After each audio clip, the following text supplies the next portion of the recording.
Hello guys, back again. হ্যাঁ, আগের ভিডিওটা আমি দিয়েছিলাম ক্রিয়েটিন নিয়ে।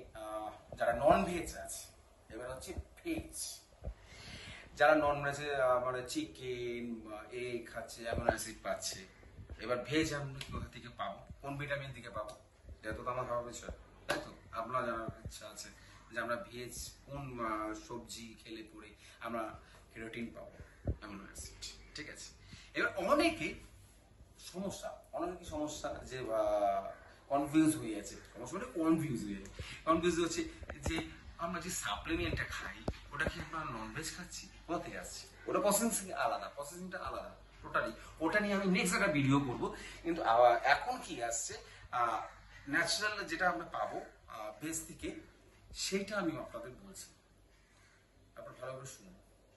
ফার্স্ট হচ্ছে কুমড়োর বীজ, ঠিক আছে। সেকেন্ড হচ্ছে তরমুজের বীজ, আর থার্ড হচ্ছে কলা, আর ফোর্থ হচ্ছে মটরশুঁটি, আর ফাইভ হচ্ছে আলমন্ড, সিক্স হচ্ছে আখরোট। ঠিক আছে, এই আমি ছটাই কথা বললাম।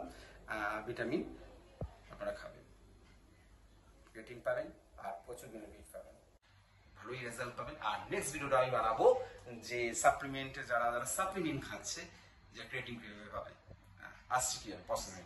ওকে, ভালো থাকবেন। আমার চ্যানেল যারা নতুন আছে শেয়ার করবেন, লাইক শেয়ার আর কমেন্টস। আর একজন আমার কমেন্টস করেছিল যে আমার বক্সে যে ক্রিয়েটিন হেলথের পক্ষে ভালো না।